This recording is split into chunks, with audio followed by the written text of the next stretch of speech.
Mais pourquoi les Calédoniens paieraient l'ardoise des dégâts, au travers d'un emprunt et au travers d'impôts, du fait des émeutiers qui ont tout détruit? Pourquoi on aurait une punition collective, nous, Calédoniens? Non.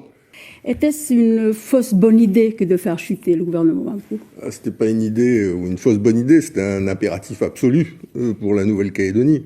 Le gouvernement Mapou nous a entraînés dans une spirale mortifère. Une spirale mortifère d'abord en matière d'endettement. Je rappelle que c'est 120 milliards de francs CFP qu'on voulait nous faire emprunter, c'est-à-dire nous faire emprunter en un an ce qu'on a emprunté au cours des 30 dernières années.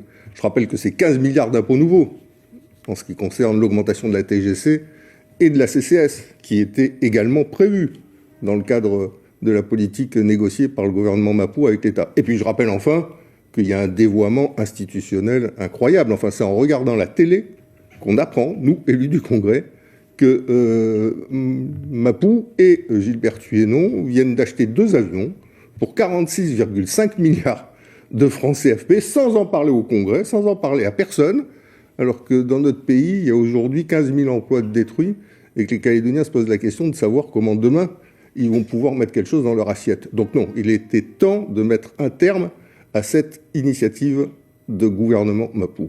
Qu'est-ce qui se passe après?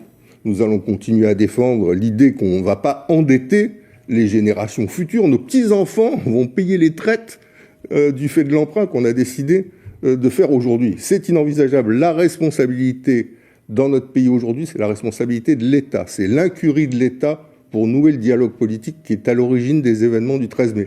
C'est l'incapacité de l'État d'assumer la sécurité des Calédoniens qui a conduit aux dégâts du 13 mai. Alors on nous dit oui, mais vous avez vous-même détruit, c'est pas une catastrophe naturelle. C'est ça que nous dit l'État, comme par exemple à Mayotte, là, ou plus anciennement à Saint-Barthélemy et Saint-Martin. Ok, mais pourquoi les Calédoniens paieraient l'ardoise des dégâts, au travers d'un emprunt et au travers d'impôts, du fait des émeutiers qui ont tout détruit? Pourquoi on aurait une punition collective, nous, Calédoniens? Non. Ce qui se passe sur Mayotte aujourd'hui, il y a un projet de loi qui est déposé pour l'accompagnement et la reconstruction de Mayotte. Il n'y a pas un prêt qui est fait par Mayotte. Ce sont des subventions qui sont attribuées par l'État. Nous demandons le même traitement et nous y avons droit. C'est une question de justice.